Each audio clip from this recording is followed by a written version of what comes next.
Hi, everyone. Welcome to Office Hours, where we answer your questions 7 days a week. Let's go ahead and jump into those questions. Bill, what do we have? Bill Cordell starts us out this morning from Charleston, South Carolina. He wonders, I'm getting increasingly frustrated at using my MixPre 3 as an audio interface for my MacBook Pro. I'm daily having to fiddle with the MixPre and Loopback to get it reconnected. What would you suggest for a microphone that has a built-in interface? Mickey?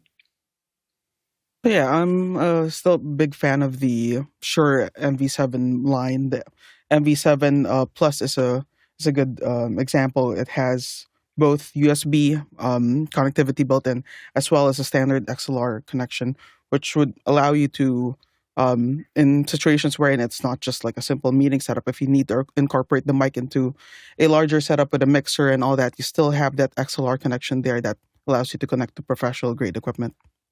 Yeah, I'm a big fan of the MV7 line as well. I think as far as a dual-purpose mic, that's probably the best one out there. I am curious what you're having trouble with the MixPre 3. Now, I will say that for day-to-day work, I connect directly to my MixPre from Zoom and from everything else. So I don't use Loopback as a regular connection. I use Loopback as I need to do something for a specific project connection. So I think I probably don't. I do use Loopback, but I don't put it in my day-to-day because I was having the trouble that you were having. And I don't think it has to do with the MixPre. I think it has to do with the way that Loopback's handling ACE, or not ACE anymore, but their own process there. But I did have the same problems you had. But what I do is I just connect the MixPre directly to the virtual connections, and that's been working fine since I started doing that. Yeah, go ahead, Mickey. Yeah, I've experienced starting with, I believe it was Sonoma, wherein because the MixPre can operate in various modes in terms of how many input USB input channels it can have, and also USB output channels it can have. It seems that audio MIDI setup or core audio doesn't remember the setting that you set in it. I find like I have two machines right now that are running Sequoia. I find that something like a MixPre would default to a 2x2 audio interface, even though it is capable of being, I think, a 10x4 or 12x4 audio interface, at least with the MixPre 10. It just doesn't seem to recall the setting that you set anymore. And this is a Mac OS related thing. And when applications such as Loopback see this interface that is not the same channel count, it treats it as if it's a totally separate or a totally different audio interface from what you've already set in your Loopback virtual audio devices. I do want to note, David Brady mentioned in the Mukana chat the Shure MVX2U, which is a USB-C audio interface. That's a tiny little thing the size of like a little XLR barrel. Also big fan of those. It allows you to use the microphone that you already have. I believe Bo has a Heil PR40, and you can run the PR40 into it and have enough, in most situations, enough clean gain to drive a dynamic microphone like that. Yeah, and I find that the newer X2U is a great. I have it. I was trying to find it to show it, but it's very small, and you just add it to any analog mic, and it does a great job. Next question. David Brady in New York City is up next. When using a decklink card as an output with a Zoom Room custom AV, how are the taps numbered? And he's specifically interested in order from bottom up. And when do you need to be concerned with the reference tap? So you don't need to know. Sorry, we just think it's funny. They're in pairs and not in the pairs that you would think that they should be. So they're in and out pairs, and so they. So it is. I believe that I believe it's, and I get this wrong. So usually what happens is we plug things in until we figure it out. It's not, they're not marked. And they're in there and they're always in a random, but I believe it's one in a duo, it's a 1, 3, 2, 4. And I think that the reason that it's that way is that it's designed so that if you set it up as in and out, that the odd numbers are, the two next to each other would be key fill, or not key fill, but yeah, if you put two of them in, anyway, in and out of a pair, but it's not 1, 2, 3, 4 the way everybody else does it. So anyway, I'm not saying that it should be done that way, but I'm just saying Black Magic is the way everybody else does it. Just 1, 2, 3, 4. Anyway, so but I believe it's 1 3 2 4, and I think that it'll continue that that pattern.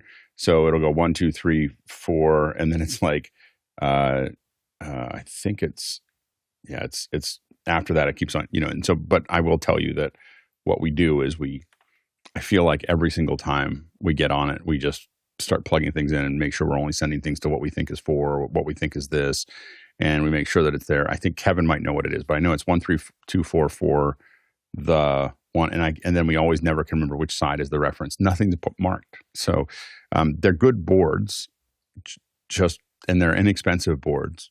But it'd be great if we at least put numbers on them. So anyway, I feel your pain. Next question. Andy Kokendorfer in VR Florida is up next. I have a small breakout rooms, actually more than one, around 100 people, where we'd like to include Zoom meetings. What is the smallest audio mixer with auto mix? Thanks. Marty? Well, you don't say how many channels you need, so that's an open question. But small mixers that have auto mix, the Allen and Heath CQ series has auto mixing in it. Of course, the Behringer XR18 has auto mixing in it. I believe the Flow 8 probably has auto mixing in it, also from Behringer. There are a number of them out there. By small, I'm assuming you mean physically small. They come at various price points as well, but the CQ series has been very popular and works very well. Go ahead, Mickey. Yeah, you don't mention the channel count as Marty said, but a nice, relatively affordable board that does auto mixing, and this was recently added. It's the Yamaha DM3. It has 8 channels of auto mix in it, and at $1,700 US or $2,100 US for the Dante version, it's really quite a no-brainer in my mind. If you need something with a bit more processing capability and channel count, there's also the DM7C, which is the compact version of the full DM7. Yeah, I agree. That's probably the best mixer for what you're doing, depending on what you're doing as far as channel count goes. We've definitely used X32s. We've even used things that are like this Midas. If you have if your audio is being ingested somewhere else, this is there used to be a Behringer version of this X30 for the X32. This is the M32 version, which is just Dante or you can put a Dante card in it, and then it's just the same mix processor as an X32 without any I/O. And so if you're looking for the smallest, I wouldn't go down to the XR18. I don't think that'll be enough for what you're trying to do.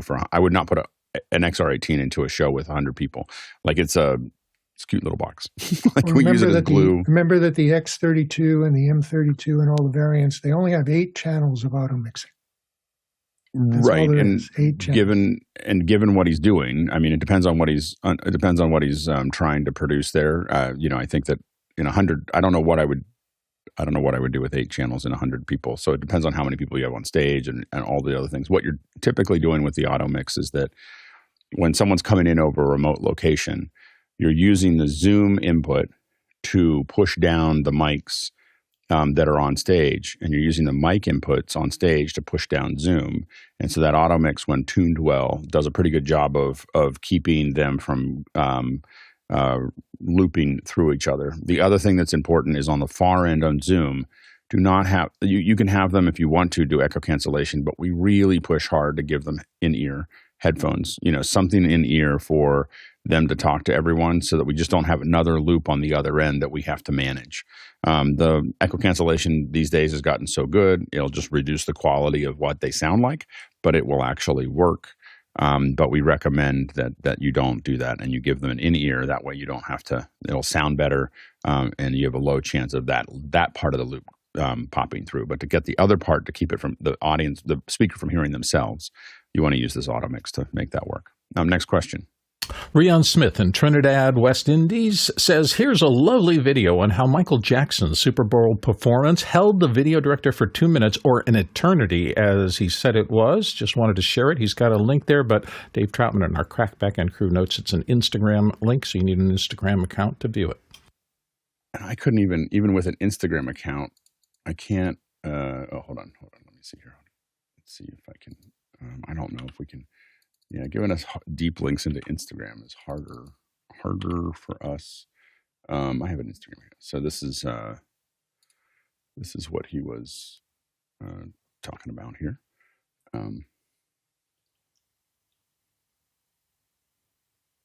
Oh yeah, that huge opening pause. I remember that. Yeah, I can imagine the director being super excited about that.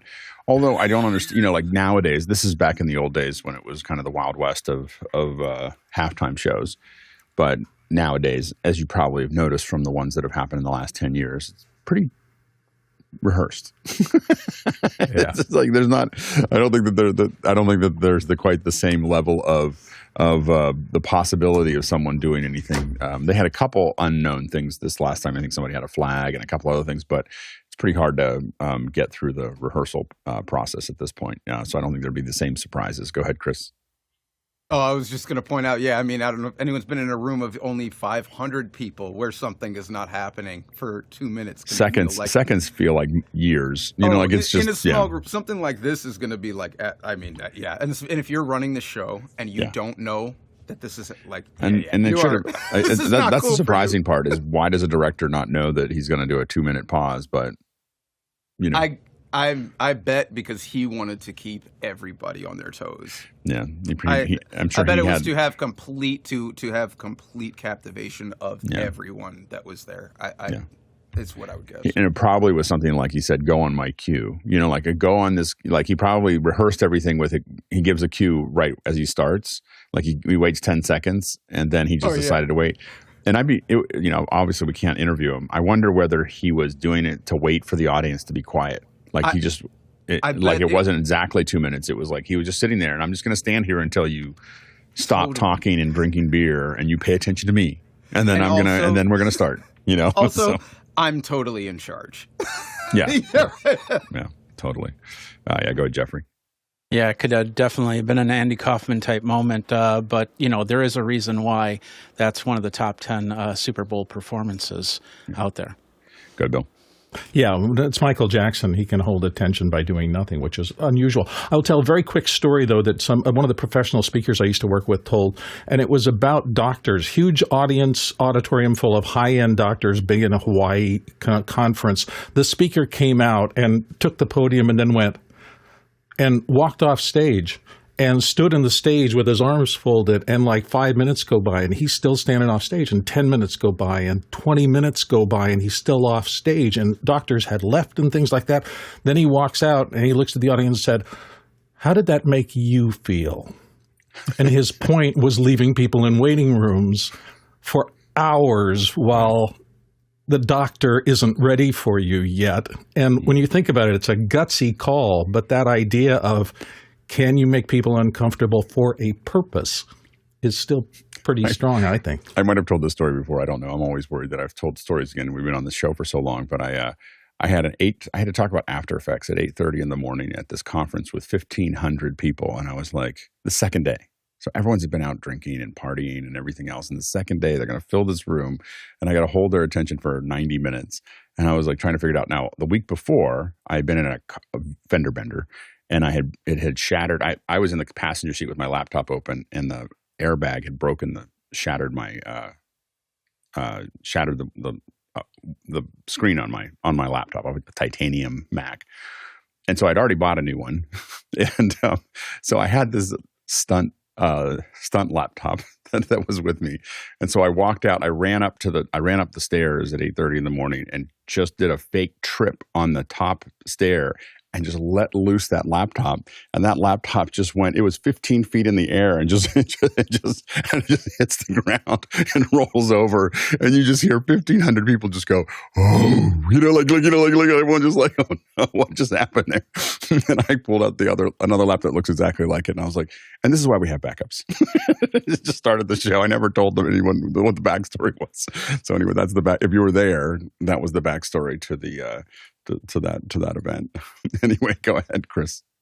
Oh, it just made me think of years ago I was mixing a very, very sold out show. I'm not going to say who the artist was, and just mid show he just goes, "I'm going to have a cigarette." and just walks off. I need a moment. Packed. It's just and everyone's just like, what? And it's just like, and a good, I'm gonna say, I definitely left front of house at a point and was like, I need to check and see, and everyone's just hanging out, just having a smoke in the back alley, and we're like 7 minutes of waiting easily for this crowd, and it's like, this is so ridiculous, but it can feel like an absolute eternity. So again, if you have millions of folks watching, I can't even describe. Crazy. 125 million for this last, or 127 million for this last Super Bowl. Quite a thing. Well, did you know James Staffo on these? Have you met James, Alex? Mm-hmm. He does all the RF for the Super Bowl. Oh, nice. And so he's got, I did a seminar with, I attended a seminar he was speaking for all at 10 channels of wireless? 1,500 within the arena alone. 1,500 channels of RF. This guy, he does the NASA launches. It's insane. You tell the frequency coordinator because he's sweating. Well, he said, he's like, after he'll get calls to come and run like 80 channel setups. And he's like, dude, it's only 80 channels of RF. Why do you need me? Yeah, why am I here? Yeah, exactly. Hey, if you're wondering if you can ask questions, you can go to Makana and ask those questions. Vote on the questions. It's really important that you vote on the questions. There's a lot of you in here, and you're not voting on all the questions. You're not making a decision about the quality of that person by voting on the question. Just let us know if you like the question or if you don't like the question. Vote it up, vote it down. If you don't know how to get into Makana and chat about these questions and vote on the questions, you can go to officehours.global/join and join. You'll start getting emails, and one of the emails will be a link to discuss, and you can pop it in there and you can start to become part of the community. Next question. Jeff Cohen in Miami Beach, Florida is up next. Recommendations for a credible online or app-based hearing test to supplement an audiologist's exam. I want to be able to compare how I test with various headphones and speakers. Marty? So this can be problematic. I'm not sure from your question whether you want to do hearing tests or whether you want to calibrate your headphones for your hearing.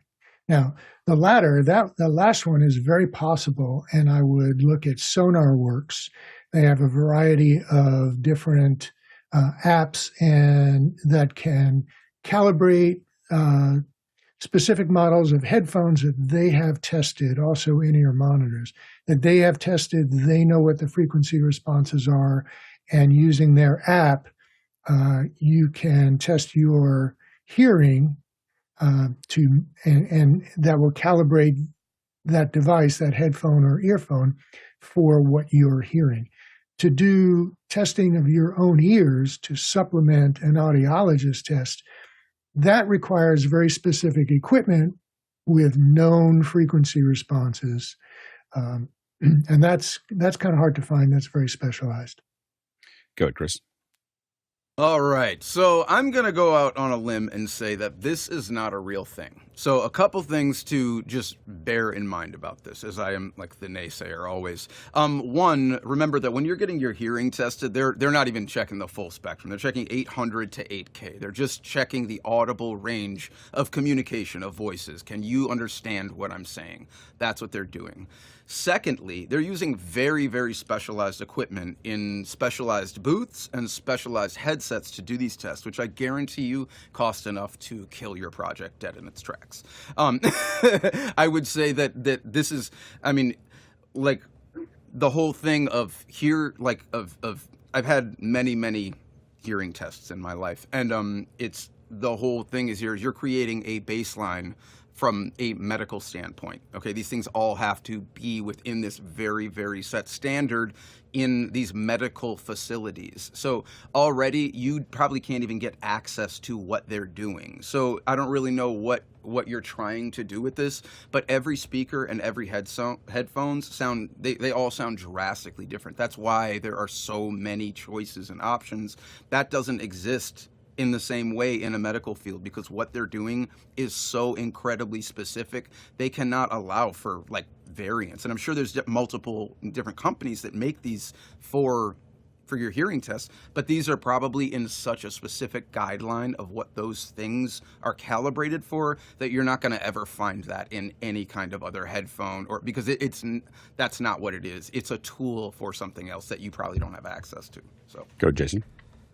Well, I'll go out on the other side of the limb and say that the AirPods Pro, if you have them, can do this and can do, I don't know how great it is, but seems pretty thorough.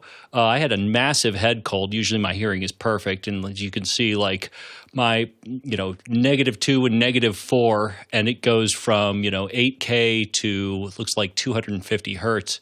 And I've got to say, for free, if you already have AirPods Pro, but not a bad thing. Just don't take it when you have a head cold.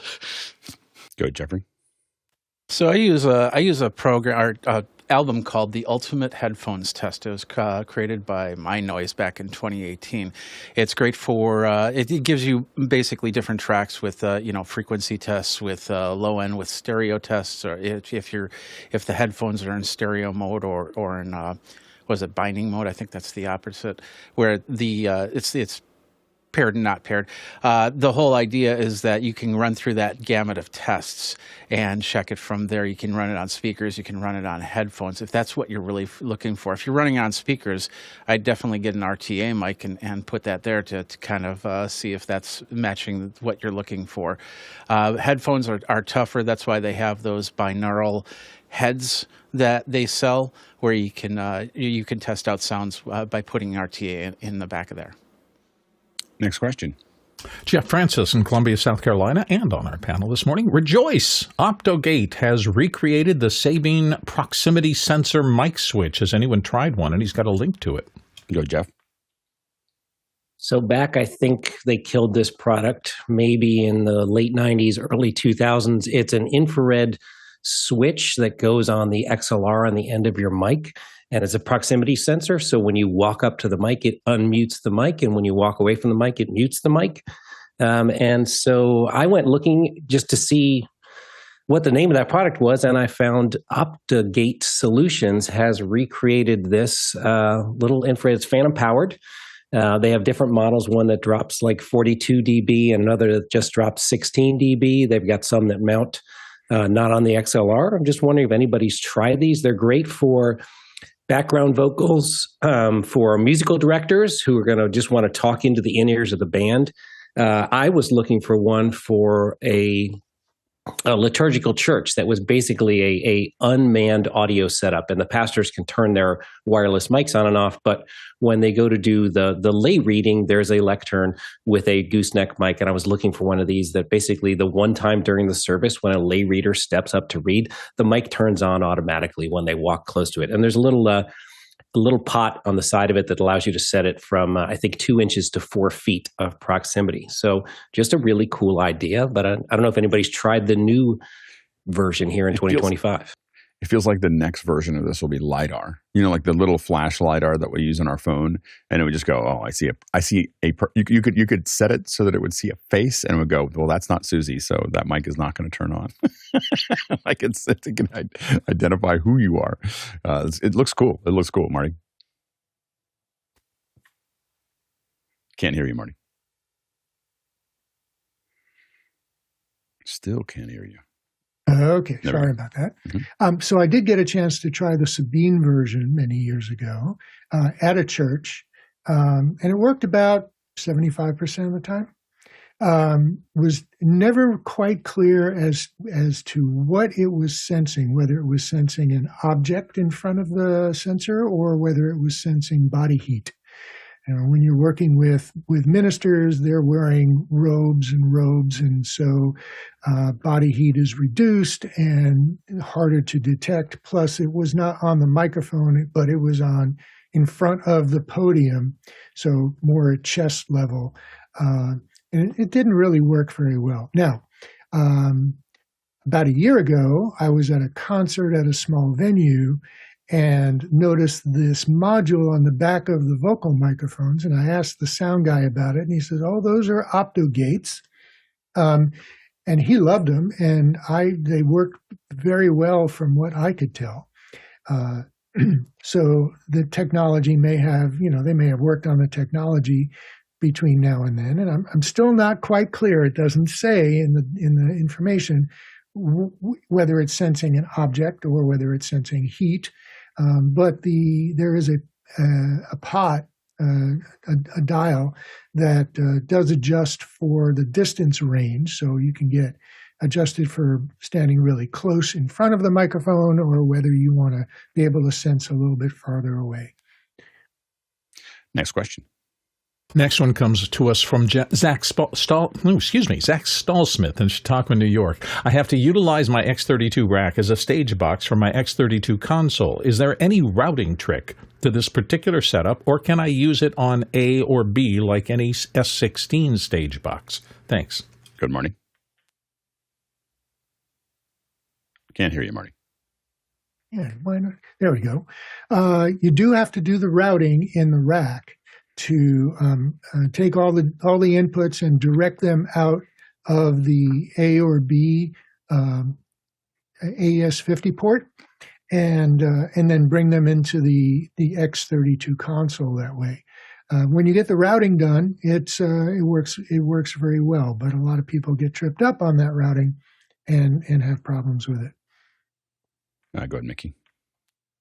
Yeah, so 3 things that need to be done so that you can use a X32 rack as a stage box for another X32.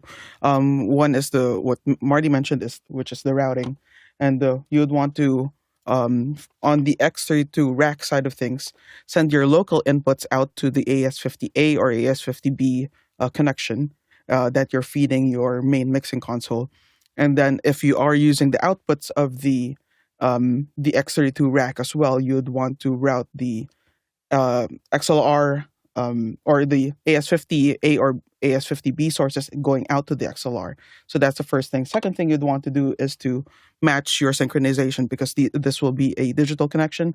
You'd want to have the same reference clock source for both desks. So in this case, I would assume you might want to have your actual mixing desk be the clock source. So that means on the X32 rack side of things, you'd want to set the synchronization to take the clock from either AES-50A or AES-50B. That would be done in the setup of the X32 rack. Third thing would be to set up the ability to remotely control the X32 rack's preamps from your actual mixing console. And you would do that here on the preamp side, head amp remote, set it to be either AES-50A or AES-50B, so that you don't have to dive into the settings of the X32 rack just to be able to just head amp levels. Go ahead, Marty. Yeah, thank you, Mickey. And it's worth noting that when you do route your rack inputs out the AES-50 port, it's worth noting that you have a choice of where to tap off of the rack. You can tap those signals right off the preamp or anywhere in the channel mixing chain. After the mute, after the compressor, after the EQ, and you can also take them out of a mix bus. So you can do pre-mixing if you want to, and then you can control the rack, remotely using the app. Any one of the apps. There's the Behringer app and there's the Mixing Station app. So you can do a lot of things with this. You use it as a submixer, or you can just straight use it as a stage box. Next question.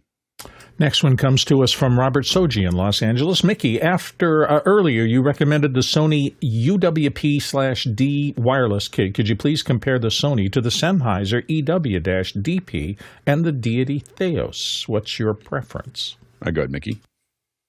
Yeah, this is the Sony UWP-D line of relatively affordable RF microphone systems. I like it a lot more, just going through what Robert mentioned. He mentioned the EW-DP from Sennheiser, which is the replacement for their 100 series EW100G G systems. So they're G1, G2, G3, and G4. I have a ton of the G3s and the G4, many channels of them. They switched over to this form factor wherein it's this box type receiver, which looks like something you would find like on a desk or on a rack.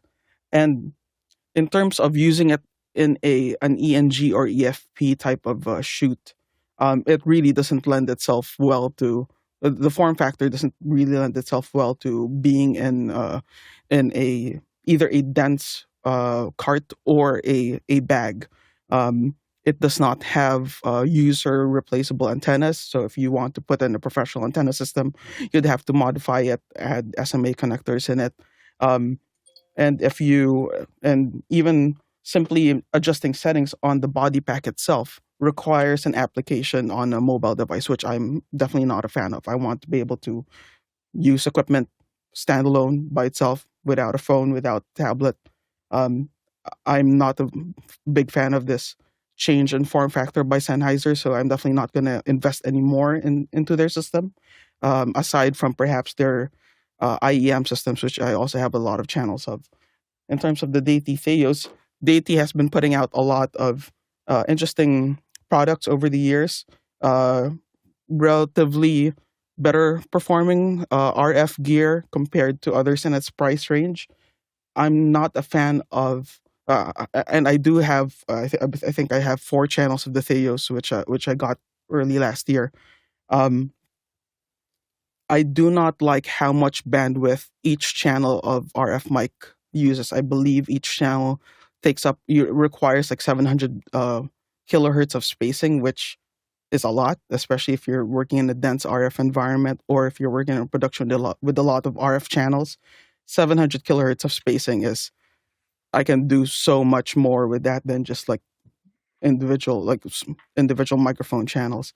So while they certainly perform pretty darn good for the price, I'm not going to let go of my sound devices wireless. I'm not going to let go of my Luxosonics wireless for this, because those other products, aside from their excellent, amazing build quality, just perform and allow me to deliver in the density that I require. Go, Jeffrey. Yeah, I've used the Sony wireless systems for years now, even with the smaller rigs on my DJI or anything like that.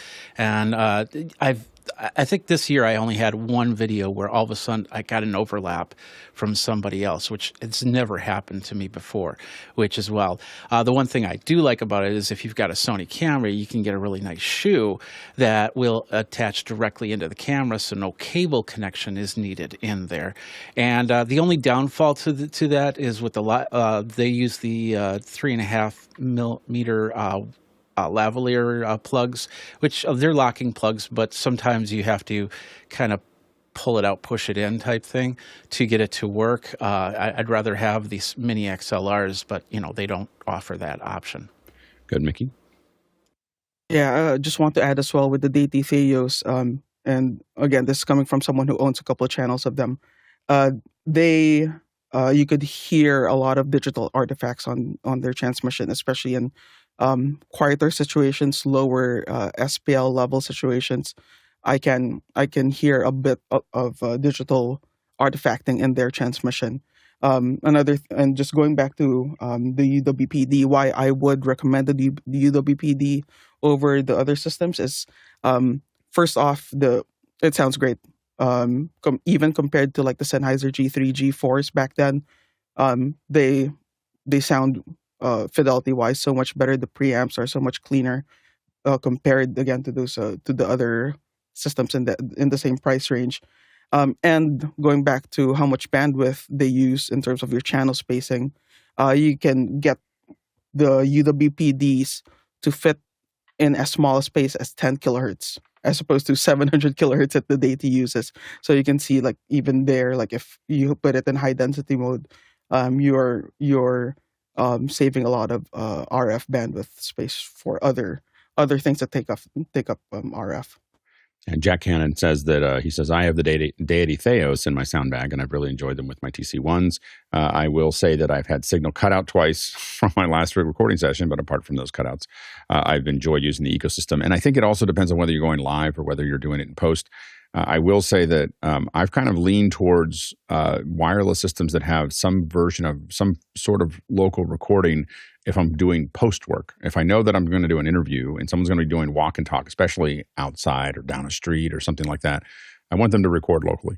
Like, I want something to record locally so that no matter what happens with my hits, I can still resync it easily, but I have that local record. So that's another thing to think about. But I also think that it's hard for us, as a lot of us are used to pretty high end, where the sound device is electrosonic, Axient, and so it's hard to shoehorn back into the smaller kits. But I have used some of these smaller ones fairly successfully, but only close quarters.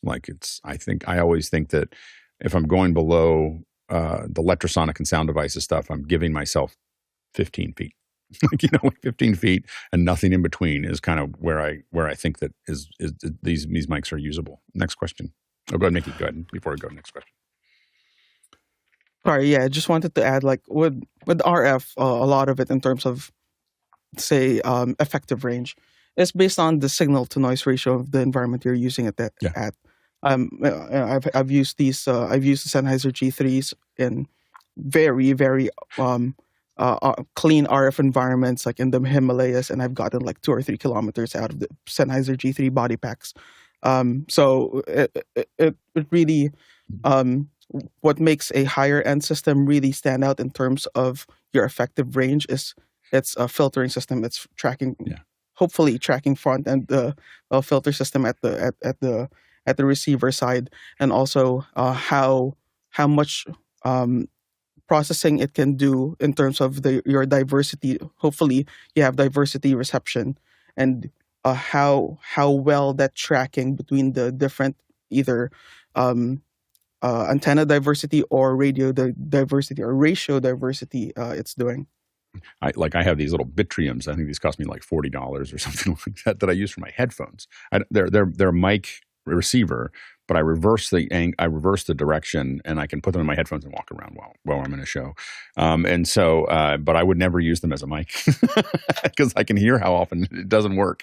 To Mickey's point, and then the other thing is, if you buy any mic, but especially the Sennheiser ones, I will tell you, because they are one of the most popular ones, change the frequency immediately. By a lot.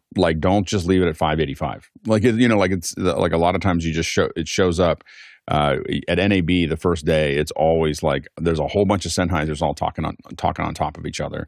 When the news folks walk in, because they were all working individually, and then they show up and there's no frequency. But you got to change the frequency of your mic when it arrives, so that you're not because a lot of people won't, and you just got to get out of that crowd.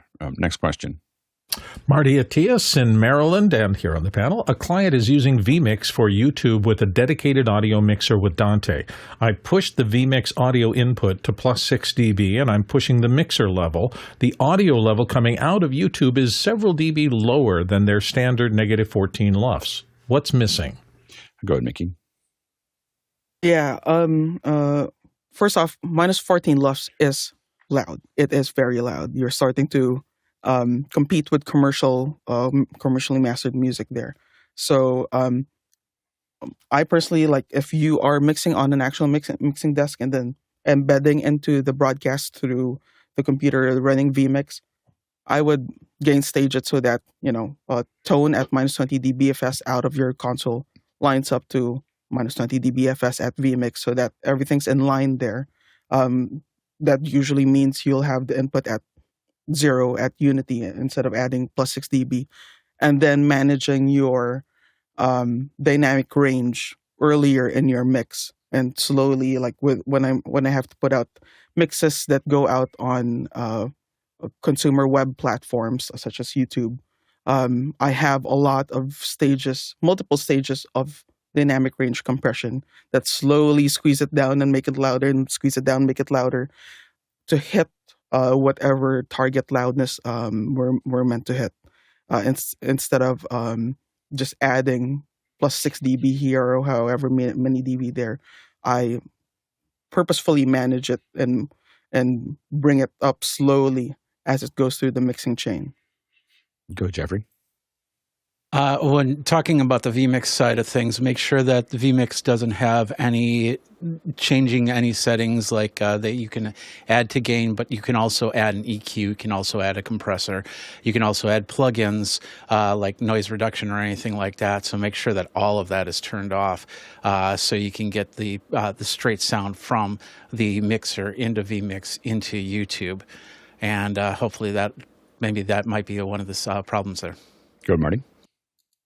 Yeah, thanks, guys. I am managing the dynamic range, and VMix is not doing anything to the audio but passing it through. And one of the problems I noticed is that, on a rare occasion where the broadcast or the replay may get monetized, that is so much louder than the program audio, which is why I'm bringing it up so that it doesn't blast people when they're listening. And it's, minus 14 is their standard loudness level. And what we're getting is, about maybe 4 to 6 dB lower, depending on the dynamic range. So just trying to see if I can improve on that. Yeah, and Chris Savato said, make sure that VMix's auto gain is turned off. I'm sure you did, but that's for everyone listening. Just make sure that's turned off there. Go ahead, Mickey. Thanks. Yeah, and I'll just briefly run through what office hours is running through right now. We have first on the input channel. This is the channel that I'm speaking through. We have a compressor here that after some light compression, I'm gaining it up 3 dB, and this channel is feeding a bus that's also has another layer of compression there. That's bringing it up another 2.5 dB, and then after that, it's going into this mix bus, which is another 2.5 dB going up, and then after that, it goes through it also goes through this multi-band compressor that has there's an additional dB of gain here. And at the very end, we have a brick wall limiter that has I think another 2 dB of input gain there at this brick wall limiter. So there are multiple stages of dynamic range control that's happening, and after each stage of compression, I have makeup gain, just bring it back up just a little bit, and then squashing it a little bit more. And office hours were I've set it to target just minus 18 LUFS, which already feels compressed to me. So imagine minus 14 LUFS. That's in the a lot more dynamic range compression you have to manage throughout your pipeline. If you're watching this and you don't know what Makana is, or you don't care, or if you're a regular member and you just want to ask a question, you don't want to figure out how to log in, and you're just somewhere on your phone, just remember that you can go to askofficehours.global. That's askofficehours.global, or you can use this little QR code here, and you can just ask your question. It'll just ask you for your name and your question. Try to make sure that it's well formed. If it's based on trying to continue a conversation from a past one, we won't know what that was. so try to just have them all well formed, single question, and well contained, and we'll get to your question as soon as we can. So askofficehours.global, or just use that little QR code. Let's go to the next question. Chester Sweeney in Las Vegas, Nevada. I want to run the sound of my Jackson JS1x guitar into my M2 Mac Mini, add some effects, then send the sound out to my amp. What are some good ways to set this up, and do I need something from iRig? Go ahead, Jeff. So you're venturing into the territory of instrument category or instrument level analog electronics. So we have mic level. We all fairly well understand microphones put out mic level. We send them into mic preamps, balanced. We know line level. That's what our preamps amplify to. But instrument level is a little weird. Guitars put out instrument level. Guitar amps take instrument level. Guitar effects pedals take instrument level in and out. It's a strange one. It's always unbalanced. It's quarter-inch unbalanced. The big problem is impedance.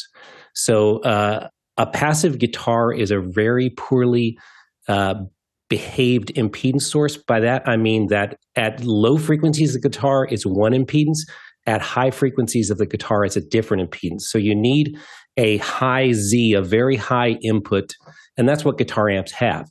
And then when you see on your interface, there are instrument inputs that are high Z. They are designed to receive these. So that's what you're going to need to get into it. And every interface has that.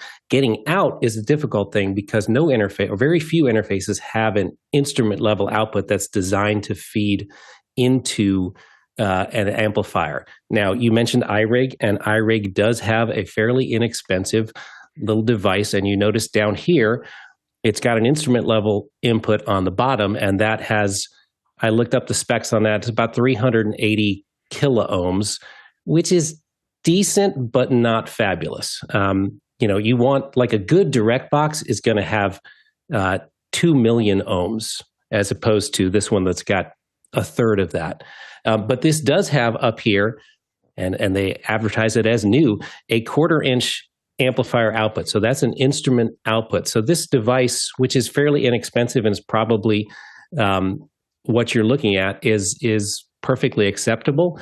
If you want to go something a little more exotic, the newest Avid M box actually has, if we take a look at the back of this device, they have high Z outputs. So it's designed to do an instrument level feed. So you can put guitars into this box, but you can also go out of this box into amplifiers. And the way that we do this most often in the studio is a device called a reamp box. And you can look for the red reamp box out there, which takes a line level output and drops it down to instrument level and also provides the impedances that we need. This is a radial. We all love radial direct boxes. They make a reamp station. So this is both directions. This is purely analog. You would need an interface box for your computer, but this takes instrument in, it's a direct box, turns it into feed into your interface, and then it takes your interface out and comes back to instrument level. Remember, going through a computer, you're going to have some latency, and as a guitar player, you're going to feel that, the delay going through the computer. So iRig at $40 is probably the way to test this, and then you can go and spend all kinds of money if you want. So much. Go ahead, Chris. Chris is about to spend your money. And you're like, all right. Did someone say let's spend money? Hi, I'm Chris Jolin. It's nice to meet you. So here's the thing: is that when I look at this is completely backwards. Okay, so let's just clear everything that we're thinking for a second and look at the best. There's a couple different ways you can do this that I would be doing in like pro studio setups or live or whatever. Obviously, the situation does matter. But one, your guitar, if you like a guitar amp sound that you have, track into the amp. Put a mic in front of it, capture that sound, and then add your effects later. That's absolutely the best way to do it. It's the least amount of rounds of A to D and conversion, all that stuff. That's the most basic thing. If there's an effect that you're really wanting to play with live, understand, depending on the manufacturer and build of that, if that's like a native effect, just as Jeff said, you're going to get latency that's going to make it unusable. Okay? If you're wanting, I would say if you're really wanting to be able to track with effects live, get an Apollo. Absolutely, just get an Apollo. You can insert live effects from UAD. It's like near zero latency. It's an incredible thing. Scratch that now and just talk about the actual concept of this. Once you have recorded audio into your DAW, let's say, right? And you're going to need some kind of interface because, yes, just like Jeff said, you're going 1/4 inch in here and your little Mac Mini does not have, right? You need some kind of box to accept audio connections and talk to the computer in and out, right? But once that's trapped in the computer, you can affect these things, you can do whatever you want, and then just as Jeff said, you're just going out of an output, running it into an amp, and you are miking that amp, and you're recording that sound back into your DAW. Then you have your original file that you can test timing with and make sure that your new file, if you're running through stuff and it's adding any kind of round trip delay, because this is real time and real acoustics and it will happen even minorly, you can readjust. I do this stuff with vocals. I'll throw vocals or drums through a guitar amp and throw crazy distortion on them and blend them back in and turn effects. I mean, there's all kinds of amazing creative things that you can do here, but you don't want a bunch of where you're trying to go into a thing and then out to this and then monitoring back. Everything is going to be horrible. You're going to have latency, and also you're just adding anybody who wants to get into audio, you want as few connections as possible. It is 1,000% the case. The less connections you have, the more stable that audio is going to be. And the least every time there's a feature, take a big analog console, all the faders, the buttons, all the knobs. Each one of those features allows for something called crosstalk. Okay, that's where one channel can now bleed into the next channel. Okay, this is right. So my summing mixer has no features. It's got 0 crosstalk. That's why I love this. This fact, by that standard, this is a cleaner Neve than a $250,000 big Neve console, because it doesn't have the place where all that stuff can happen. So if you're in these kinds of situations, especially like Alex was saying before, with lesser quality component parts, keep your stuff close together. Things are not, the farther things are getting from each other, the more length, the more distance you're adding in cabling of all these things. You're just adding serious issue or potential for issue, because these things are not meant to do, they're just not able to withstand that length. What Mickey's talking about, where he can go like, kilometers with a belt pack, that's really impressive, right? Because sometimes in a venue you can't go 2 feet. Different game. Oh, different game. Oh, sorry. Yeah. Gotcha. Go ahead, Mickey. Yeah. So as Jeff mentioned earlier, you'd want to be able to. Most guitar amps only have a high impedance input because it's meant to take the guitars directly in. Some guitar amps do have line level inputs, and with those you can feed a line level output directly from your audio interface to the guitar amp. But if you only have high impedance instrument level inputs on the amp, you'd want a reamp box. Jeff mentioned the Radial JCR earlier. Another very popular one is the Pro RMP, so the Pro reamp box, again from Radial. There's a lot of love for Radial engineering products, I think, in this group, and certainly with myself. They last a long time. Go, Jeffrey. And I agree with a lot of the stuff that Jeff said. I do want to make a point out that the iRig that he was showing was a pretty outdated iRig. They have the iRig IO series, which is kind of like its own little recorder in some cases. This is the Duo. They also have a four microphone input-output iRig that can all be USB powered. It can run through the USB lines, so the latency is a lot less than what the 3.5 inches from there. Of course, then you have to deal with the latency that goes out through whatever interface you go through on the M2 out to wherever you go from there. But if you're using the iRig software inside the M2, then this might be your best bet. But if you're looking for a better sound, then this is probably not where you want to go. This is great for practice and some lower end performance. But if you're looking for quality, you want to get a good breakout box that has a lot more feature to it. Yeah, go, Jeff. Thanks for finding that, Jeff. I'm just wondering whether that iRig also has the amplifier output. That's the key thing we need here. Is and I'm assuming it does as an update. And Jeffrey's nodding, so that's a good thing. Yeah. So the key thing to get here is, if you're a guitar player, you have to start learning about impedance, and especially this Jackson guitar is a passive guitar pickup, so there's no active electronics inside there. If you have active electronics inside, many basses have that. A few guitars, all the acoustic guitars that have, a lot of acoustic guitars that have pickup systems in them, you have to put a battery in them. That's the way you know they're active. That will handle the impedances for you and will give you a better behaved source, so that the downstream equipment that you plug it into doesn't affect it. But passive guitar pickups, normal standard electric guitars, are passive, and so they are poorly behaved impedance sources. So what comes after them depends. If you're a guitar player and you found, wow, I plug into this amp through 20 feet of cable and I love it, and I plug into it through 50 feet of cable and I don't like the way it plays, you're dealing with impedance. That's impedance mismatches. What would you say? So I was talking to a guitar player from a pretty big band, and they were talking about how much they like the Stratocasters. We were talking about the Chinese versus the Mexican versus the American version of the same guitar, and they said the Chinese ones are trash. They said don't get those ones. They said that but if you buy the Mexican one, they have a person replace the pickups and rebuild the frets. And it's actually better than the American one for a little bit more. When the dust settles, when they're replacing those pickups, what are they replacing the ones that go with it with? What are they adding? Active, or is it just higher quality passive?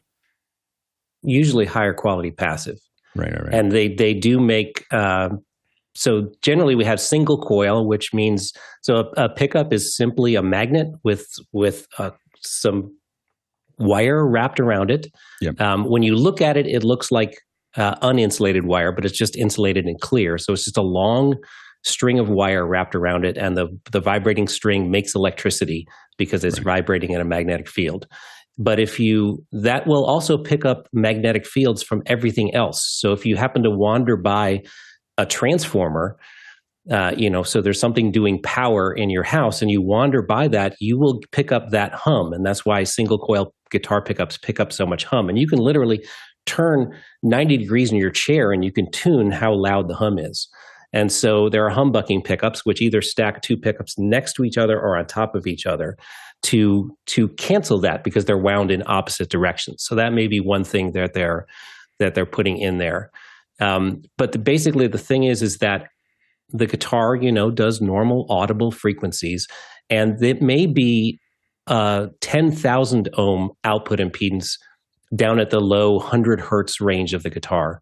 And when you get up into the higher overtones of the guitar, the actual output impedance may be several hundred kilo ohms.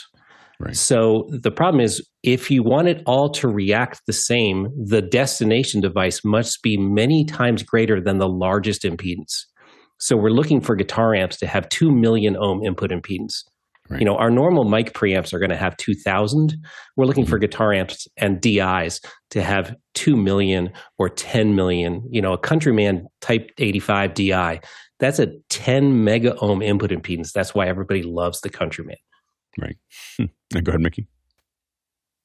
Yeah, just want to add as well that if you are reamping, like from a pre-recorded file, reamping and then tracking it back into your DAW, you may want to pay attention to the latency of the DA and then subsequent AD conversion. In a situation wherein you want to play both the reamped version as well as the clean DI version at the same time, you may run into some phase issues there, because they won't be 100% in phase unless you have added delay compensation in your recording pipeline. Depending on your DAW, it may support it or not. Another thing to explore, since you are just simply playing back tracks from your DAW, play around and feed other interesting things through your guitar amplifier and the cabinet. Vocals might sound interesting running through a guitar cabinet. Play around, have fun. I think that what you just said there is something that's really important, is that it's something that we do when we're getting started. We don't know how to do things. And I think we learn how to do things and then decide that's what that thing does, right? And it's so important to go back and go, well, let's see. There's so many places where when I'm working with people in many places, whether it's musicians or not, if you talk to The Edge, like there's some interview. I don't know if you've seen the documentary, It Will Get Loud. If you haven't seen it, you should see it. Like it is just incredible documentary. But The Edge was just talking about, like, we didn't know anything about what we were doing.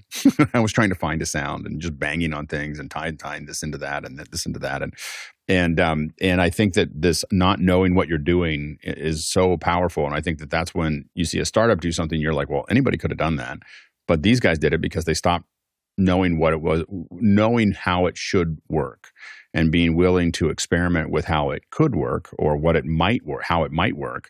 Stop being afraid of it, and just simply not knowing what's going to come out the other end. And I think that it's something that a lot of times when we're doing production, I find that we often lose. Like we go, oh, you can't do that. You can't use that piece of hardware that way, or this will break, or this will cause this. And sometimes it does. Like sometimes it's a horrible idea, but it doesn't mean that we shouldn't try it at least once. So anyway, so I think that that's really, really important point. Let's go to the next question.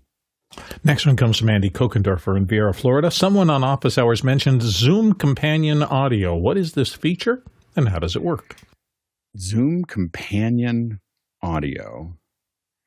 And I was trying to figure out, as I saw that question wind through the system, I was trying to figure out, what is he talking about? I don't know what that is. Go ahead, Jeffrey.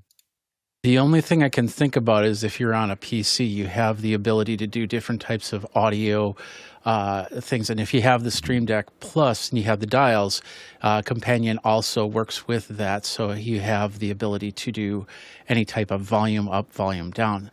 That's just a pure stab. I don't know. I don't know what that is. Anyway, thank you so much. Thanks to the the producers for all these questions. And we really call you the producers because you are driving the question. This is your show. You are telling us what you want to ask. You are voting on the questions that you want to ask. So everyone watching is really the producer of this show, and we really appreciate you putting all these good questions in every single day. We've been doing this now since March 25th, 2020. Haven't missed a single day. No holidays, no Sundays, no Zoom didn't work days, which happened like 3 weeks into COVID. We've never missed a day of doing this. And the only way we can pull that off is because the producers show up every morning and ask questions. So make sure to jump in, ask those questions. Just think of asking a question a week or a question a day.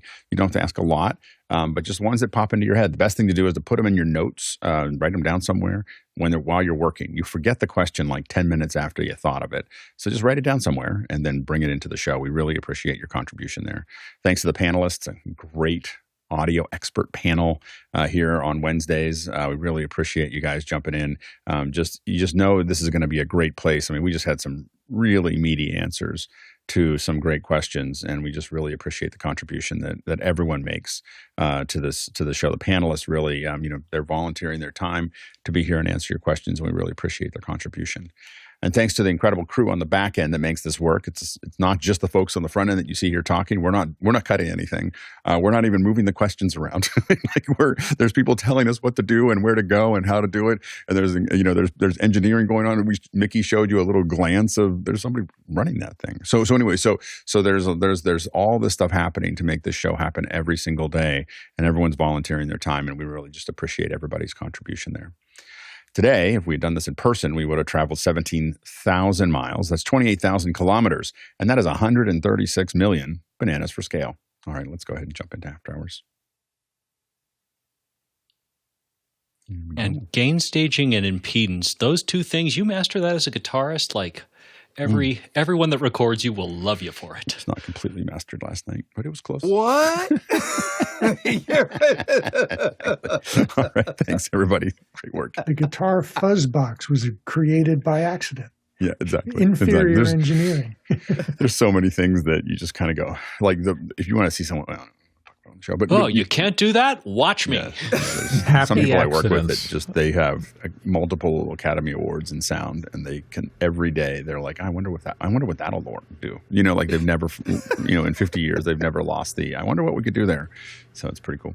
Yeah. All right, posted in the chat about a YouTube video I was watching the other day. It's Steve Lukather of Toto talking to Paul McCartney when he met him. He said, "How did you get that sound?" And McCartney said, "Well, we wired the